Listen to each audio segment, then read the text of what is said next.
Good evening. Welcome to the latest edition of Storm Report Live. We are presented by the pharmacy in Bennington and Manchester, JC Tractor, as well as Ramunto's North Adams, and newly signed on Coggins Auto Group.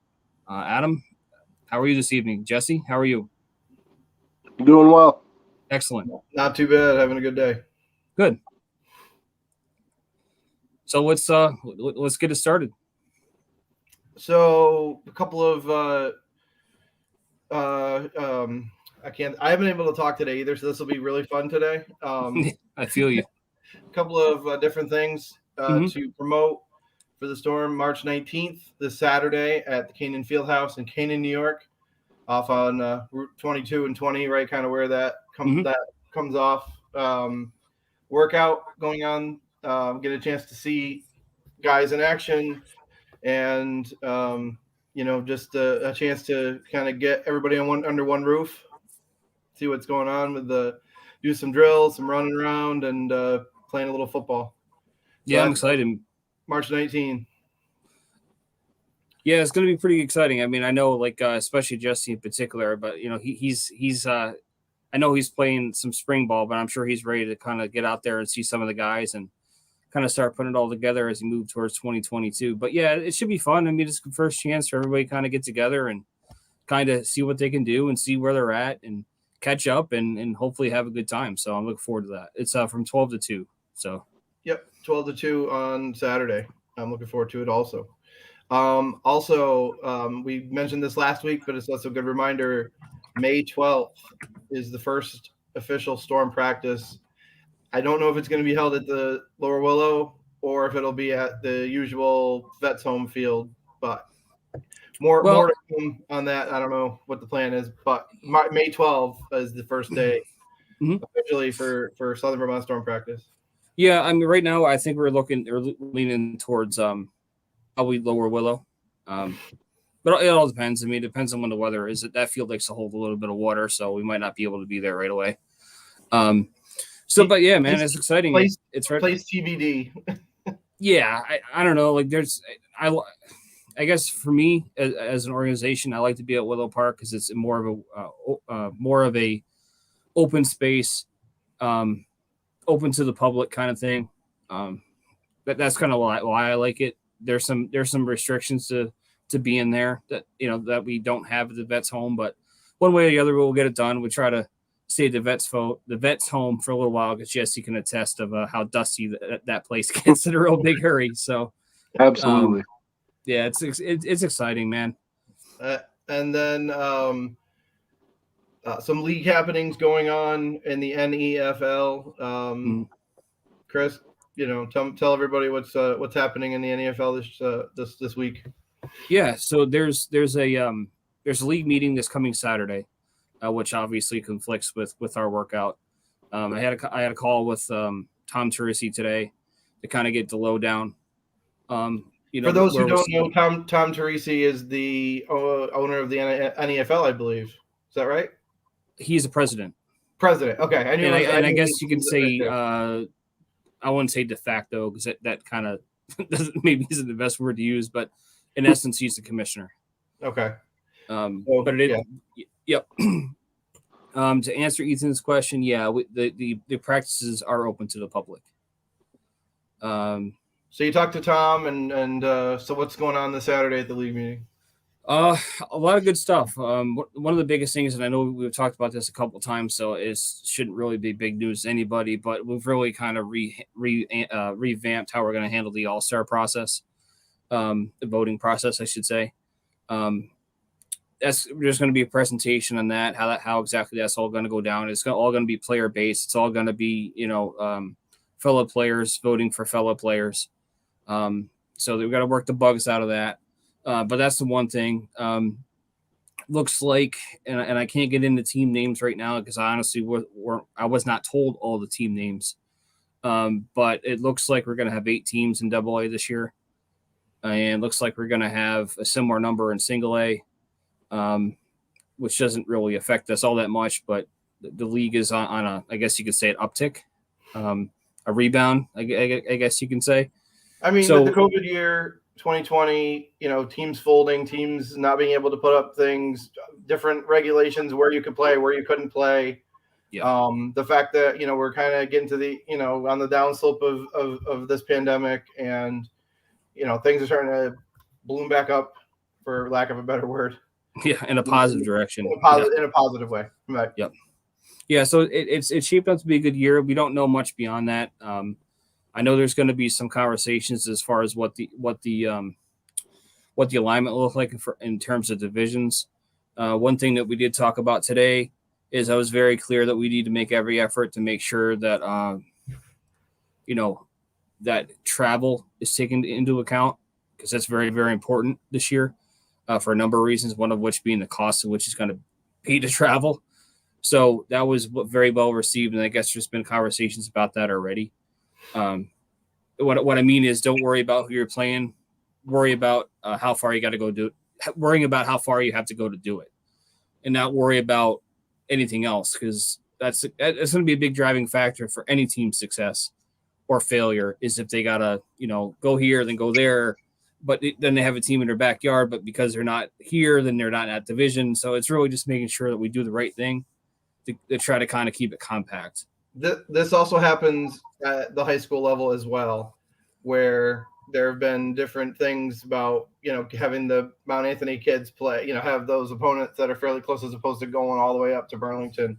Yes. Because of some of those travel things, whether it's fuel costs or, the fact that it's hard for kids to go up north for 3 hours and then come back and have school the next morning, for example. But I know on this end, it's a lot of like the fuel and the cost to go. So. Yeah, it's honestly, truthfully, I think it's going to be a great year for a number of reasons, and a lot of it, again, it comes down to league growth, which we didn't have in the last couple of years. And I think the competition, I mean, Jesse can attest to this. I think it gets better all the time. I mean, we played in some great games this year, some of which didn't end the way we wanted them to, but the fact of the matter is they're really competitive, really fun, really competitive football games, and I think you're going to see even more of that this year. I can't say that in years past. What's that? I said I'm excited. I'm ready to go. No, most definitely. So that's really kind of the update in terms of the league. But there's a lot of stuff going on with us. I mean, again, not to bore people with all the crap that we do on a day-to-day basis, but the orders have been placed for equipment. Orders have been placed for helmet stickers, repair kits, etc. Footballs are ordered. We're going to have, this is something I'm really excited about. And it's exciting for me because I don't have to do it, but we have the trailer, which some of you have seen. Jesse's seen the disaster that's been in the back of that trailer more times than not. I think I got lost in there a couple of times. Oh, for sure. Week. Yeah. I think I definitely pulled a water boy out of the back of the trailer a few months ago. So the whole goal of that trailer was obviously to keep all our stuff under one roof. And what Pat's going to be doing in first week of April is he's going to be converting that into like a mobile locker room. So what that means is you're going to have, either side of the wall, you're basically, there's going to be a spot for a helmet, and a spot for shoulder pads, and maybe a spot for a bag. So everybody that has Storm issued equipment, which is roughly 2/3 of the team probably, but all of our equipment will have a spot. So when you come into practice, the trailer, will be unlocked. I'll use Jesse, for example. He'll go to locker 52. He'll grab his stuff, put it on. After practice, he puts it back. It's all right there. So it's just another step of trying to take it to the next level. So I'm excited. I know that isn't really gonna get anybody at home super excited, but it's a step in the right direction in terms of what we're trying to do. I'll say where the quote unquote excitement comes from. It's we're trying to be a professional organization here. It is semi-professional. The obviously thing is guys don't get paid, but it's something that other teams and other places aren't going to have. It's just that simple. So yeah. It's a more professional look, and it's something that can have the Storm stand out to anybody else. Honestly, Yeah, a big part of that too, I think, is going to be that's less chaos for the players on game day. We come in, we 100%. don't have to focus on trying to find all our equipment. It's all going to be right there. We can just strap up and get ready to hit somebody. 100%. It was all done in good intentions last year. I think it was a better process than it was, say, 2 years ago. But if you're not getting better somewhere all the while, then I don't know what you're doing it for. So, I mean, we've spent a lot of time to kind of look at to see what we can do better operationally. So that's a big one. I'm super excited for that. I can't wait to show that off because that is something that I mean, Pat is a very good craftsman too. So I know he's going to do a really good job on it. So I'm excited. I know he says he's excited to do it, but I don't know. It's a lot of work to me, but. So that's really it, man. It's I know I'm carrying on here, but I'm excited for the year. Everything's ready to go. Our first practice obviously is in May. Workout this comes Saturday. We'll try to do something in April. It's really gonna depend on what the weather does. I mean, if it's gonna be soggy wet like it is right now, we'll have to figure something out. But yeah, with that, man, I'm ready to kind of get it. Get the conversation started with Jesse if you're ready. All right. So I'll start. Tell me a little bit about yourself, where you're from, what you're up to, and a little bit about your football journey from playing when you're little to now. So I was born in North Adams, but I did a lot of growing up in Indiana and New Jersey. Um, not too much exciting about that. I went to a high school, one of the few in Indiana without a football team. So I kept playing football with my friends after we got out of like Pee Wee age. I came to the Berkshire Kings in 2011. It was my rookie season.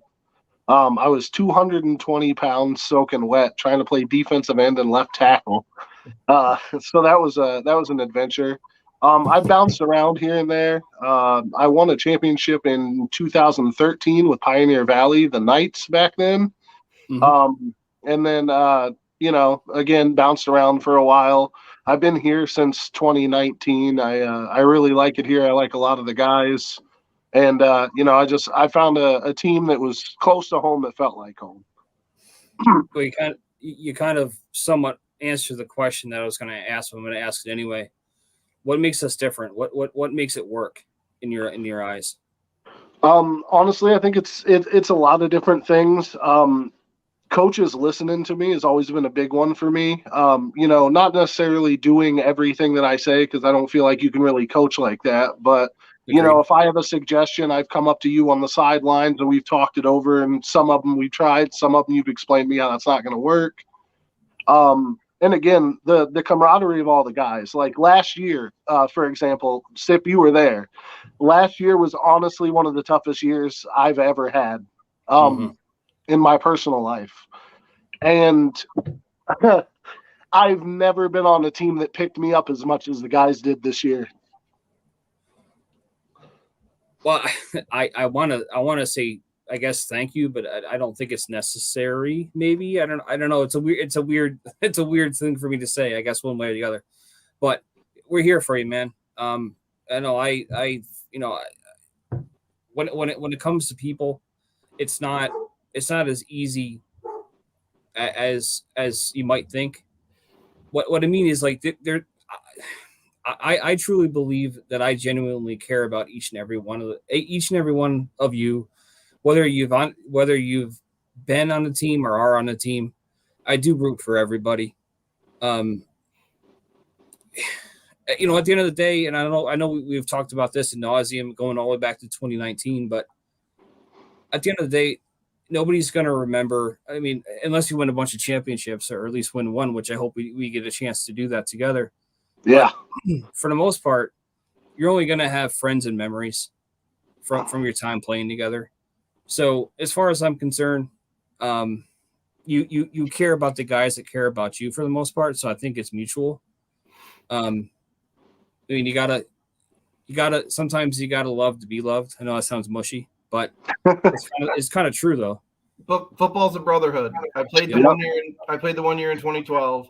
I think we got to the semifinals. I think we lost it in Manchester. I don't even remember if it was semis or final. I can't remember. But I've got a whole bunch of guys that I met and become friends with, and all through the game of football. I've gotten to know a lot of people around here because of that. So it's a brotherhood. Today I just had a conversation.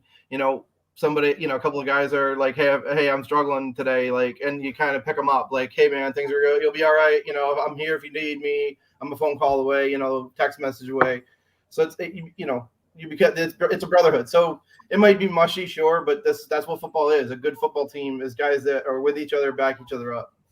I mean, honestly, I don't even think it's mushy. Like, if you look at our push towards the end of the season, like we weren't playing strong for a little while, and then I personally I started going through a lot of really bad stuff. My personal life was kind of crumbling, and I felt like the team just gathered around me. Man, we were feeding off each other's energies. It was. It was nuts. That playoff game against the Bears, we lost, but that was the best team ball I've ever been a part of. So Not a single guy on that field was about anybody but the guy next to him. We gave everything we had on that field. We came up short, but we gave everything we had. So Jesse, you're saying that your professional life was at a 9, but your personal life was at a 2 at that moment? Listen, my professional life was all right. I had just settled into a job that at the time I enjoyed. Sure. So my professional life, for the first time ever, was better than my personal life.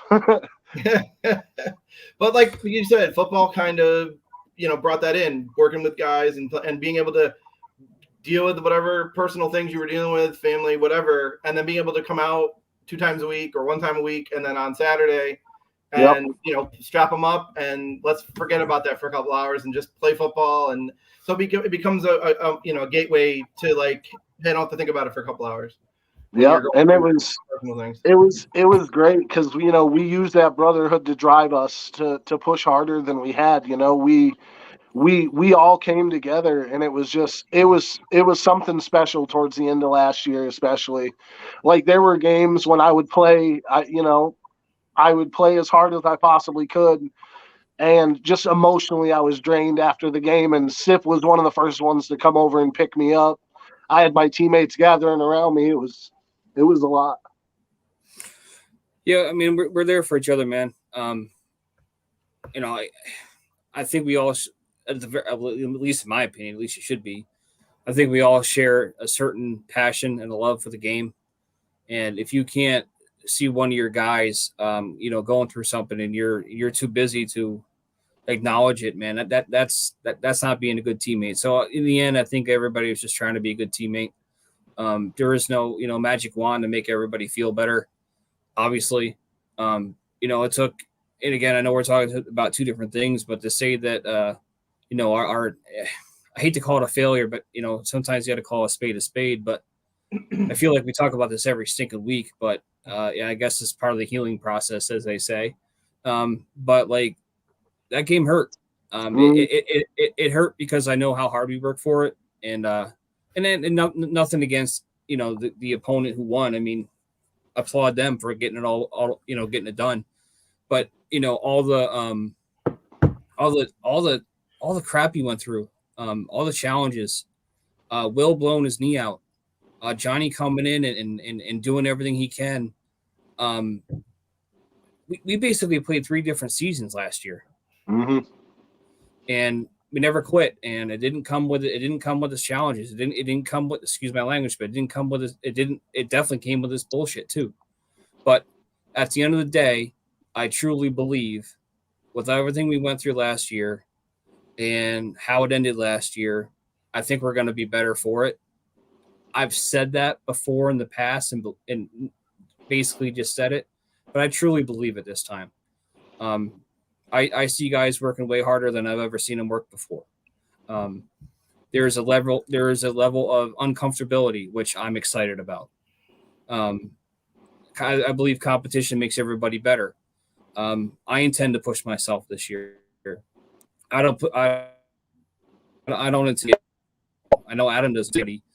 I don't think anybody involved is looking to take the easy road. Not to say we did in the past, but we all know what the challenge is this year, and we got to get it done.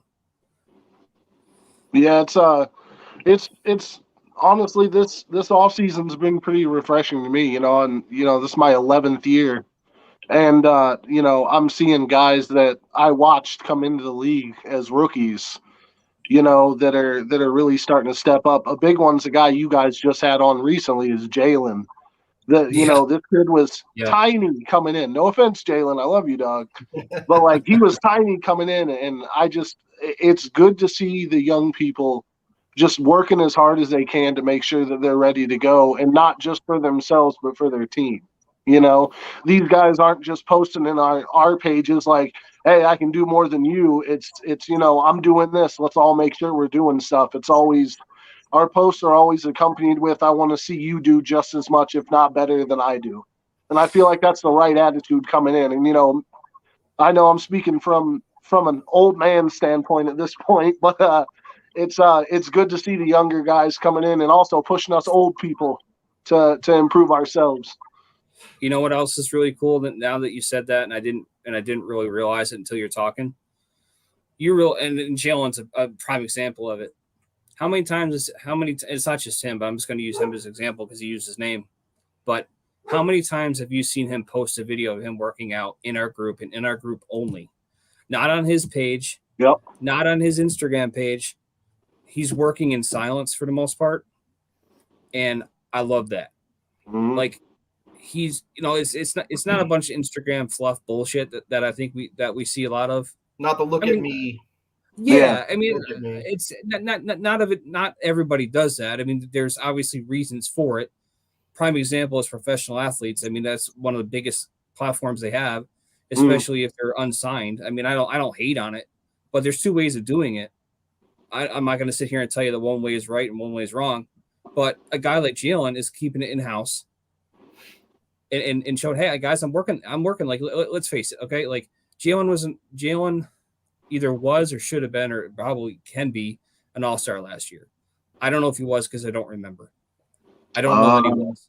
I think he was. I don't know. I think he was. I think he was there. Yeah. So but again, and that goes for like a guy like Levante too. Like how many he's posted a bunch of times in the group too. I mean, he's coming off an MVP season. I don't know that I've ever seen him. At least I'm sure that he's always worked out, but in terms of like what he's doing, he's got something to prove. Jalen has something to prove. So I feel as though there's a good vibe that's going around. And on a management standpoint, I'm sorry to kind of hijack this conversation. I don't mean to, but like on a management standpoint, it's up to me to make sure I handle it correctly. So when there's rules / expectations, they are followed and we enforce them. And that's all you guys should ever ask of me or us as coaches is we're gonna set expectations, we're gonna set rules, and you're gonna be asked to follow them. And when somebody doesn't, we do something about it so the train keeps moving forward. I haven't really seen Levante's stuff on there as much. I've seen Jalen's a lot, but I don't know if are you mixing up Levante and Travis Henry's tapes or Instagrams? I mean they would look the same to me. I don't know. No, I think we might have lost Jesse there. Oh, there he is. No, I'm still there. Okay, no. I don't know why I said Travis Henry either. Travis Kelce, no. Derek. No, Travis Henry, not Travis Henry. He played for the Bills. I can't talk today. We've been to the Bills fan to remember Travis Henry though. Derek Henry. What are we doing this for? I can't. I will say. I'm out. I will say that Levante's stiff arm was not used as like it was last year because it was less needed. Yeah. He had less guys in his face right away this year. Our offensive line had a hell of a year. They really, really did. And that's no slight at anybody. It's just so yeah, man, I'm encouraged. We just got to keep doing the right things, and if we keep stacking those good things together, then hopefully only good things can happen. I got a question for you. So you said this is your 11th year playing semi-pro. You said you played with Berkshire, you played with Pioneer Valley. Obviously now the Storm. What's if you had to pick one thing between that first year you played and now, what's the difference that you've seen in semi-pro since you've been here now for more than a decade? In semi-pro, man, why'd you have to say decade, man? That made me feel way older. Come on, I turned 40 on Monday. Just leave it at 10 years. It sounds better. honestly, I gotta say it's the amount of work people are putting in.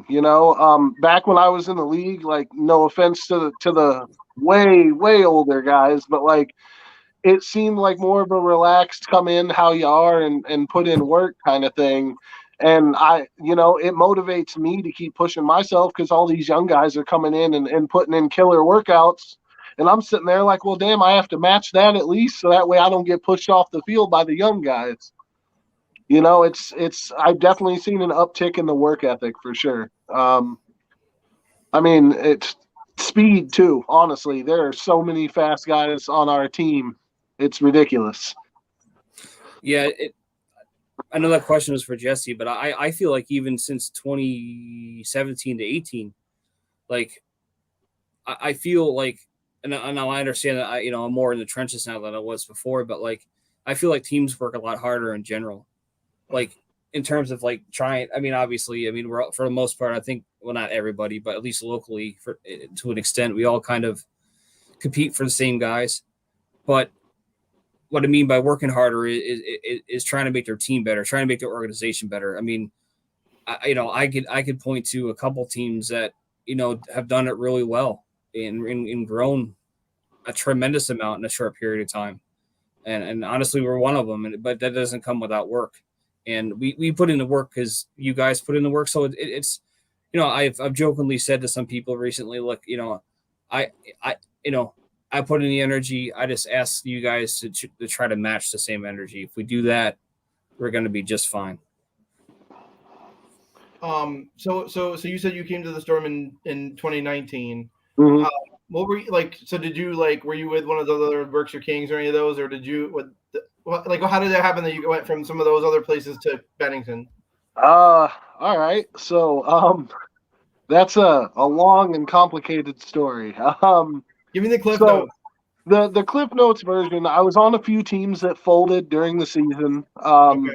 The first one being the Franklin County Greyhounds. That was where I got a lot of my first exposures with the Storm, playing against them. And then I was on a team called the Brunswick Bearcats for a little while, and we were actively feuding with the Storm. And at the All-Star game, the year I won my first MVP, somebody, I'm not going to point any fingers, Sip, but somebody wouldn't leave me alone at the All-Star game knowing that I was looking for a team for the next season. We were talking the whole game, and, he really kept letting me know, how good the atmosphere was, open competition, let me know that, the work that I put in is going to be, the work that would get me my position on the football field, whether it be as a depth piece or a starter or whatever, and it was, I had been leaning back and forth between joining a few teams and, at the All-Star game and then at the winter, I think it was like the first or second winter meeting. Yeah. Mm-hmm. Sip really swung me on joining, and I gotta say, honestly, I'm happy he did. I'm happy he pushed as hard as he did because I don't know where I'd be without that. No, I appreciate it. I do want to clarify something because that's one of the so. And in term, I got to clean this up, but I got to make sure that everybody understands this because this is one of the things that honestly pisses me off. Not about you. So, I did talk to him during the All-Star game. Oh, my team had folded. I didn't have a team. He wasn't taking me from another team. With it, 100%. So I got you, Sip. It's all good. I didn't have a team. You're a free agent. Yeah, I am usually the high road kind of guy, but I can tell you that after we beat your doors off the second time, hey, you never played again. So as far as I was concerned, it was appropriate to have the conversation, which it was obviously, but it tampering. I knew it was gonna. I knew it. The legal tampering period was open. You were fine. Yeah. So I'm gonna get a nice envelope from Tom Terizzi this weekend. I feel a sanction coming. But no, honestly though, during the All-Star game, there's some things that go on that I don't personally care for. But yeah, I did keep it on the up and up. So it was legal tampering. So I'm always joking. But like you said, Jesse, he can tell you anything he wants, but then if you get here and all he said is a bunch of crap, that that screws everything up. But what he said it was true. Like, it was a very good family atmosphere, and it was a a good spot to be. That's what I'm saying. So like, he puts the squeeze on you, but he was telling the truth in the recruitment process. That honestly, that was what really sealed it. When I was coming to the first few practices, I was in rotations, and it wasn't just me out there all the time because I had just, for my previous team, I had just won a defensive MVP award, and it was, a lot of guys would come in expecting, oh, I'm just going to start. That's just the way things are. And Sip was like, I'm going to be honest with you. I'm happy for you winning that award, but, pardon my French, that doesn't mean shit here. Right. You're on, and, you're right. Yeah. And he made me work for it. And honestly, I think I had a great season specifically because of that. That was not only hey, we're happy to have you here, but that was also a prove it here. You know what I mean? That wasn't a congrats on what you did for another team. It's what are you going to bring to my team? And Sip's known me for a couple of years now, and I have not had a game where I don't give everything I have for my that's squad. Never in question. No, that's never in question. And I'm glad that you said what you said, because like it's a slippery slope with what I'm going to say, but I think you're going to understand. Is like every year is a prove it year. Every year we have an opportunity to be successful or suck. So, it's very blunt, but that's the truth. Like we all have an opportunity to prove ourselves right or an opportunity to prove ourselves wrong. So, and that goes for everybody. Like it is time to prove it. I mean, listen, I know I say this every single time, and people probably get tired of me saying it. But the fact of the matter is, the wall photo in our group says prove it. That's what we got to do. We all have to prove it. I listen, and I was very open and honest. Like at some point, not at some point, but like for me, I got to prove that there's more to me than what I've done so far, and I can do better. And I want everybody to feel that way. Not to be down on themselves, because everyone on this team has a pretty good ability to play football, are all pretty good teammates, but we all got to take it to the next peg. And that's all I'm saying. It's a what have you done for me lately setup, honestly. The stuff we've done in the past doesn't mean anything if we're not lifting up a championship trophy at the end of the season. No, 100%. No, we got to do everything. We just got to keep chugging along and keep doing the right things. All right, Jesse, I look forward to working with you. Defensive line and that. I'm doing offensive defensive line this summer. I'm looking forward to it. I'm looking forward to working with everybody. Went to a coaches clinic last week for the high school kids, but I can use a lot of that stuff with you guys, even though you're adults. So working on things like getting your steps in, doing those little things, because those little things are going to make the difference when it's close and the teams are equal. That little thing's going to make the difference. Yeah, you do got to make sure you talk it over with Sip, though, especially on the defensive line. We're a bit of a wild bunch. We're always pushing each other. It gets a little crazy in the trenches at times. You're right, and I just want to say this because one of the things, like I remember leaving the field again. Here I am talking about last year. It really doesn't matter, but I'm just going to tell you a quick story. So I left the field. After that game. I see Adam. We'll get it done right now. So I was leaving the field, and I was driving home, and I thought to myself, you know what? We have 6 to 8 offensive linemen and 6 to 8 defensive linemen all want to play together. What more can you ask for? Was the result shitty? Yeah, but we have so much to build on. It's just stupid. So with that, we got to wrap it up. But I do, on a positive note, thank you for being you, Jesse. Thank you for being on the team, and we're looking forward to hopefully putting it all together. I mean, it isn't going to come without a speed bumps for sure, but we're not a finished product until the end of the year. So we just got to keep pushing. So with that, anybody is looking to come out to work out on this Saturday from 12 to 2 in the Keenan Fieldhouse, you're more than welcome to do it. It doesn't cost you anything to do it. If you just want to come out and throw a football around, more the merrier. We just want to get everybody ready to go for the year. So with that, we thank all our sponsors, and I thank you, Adam, and I thank you, Jesse. Good night. Good night.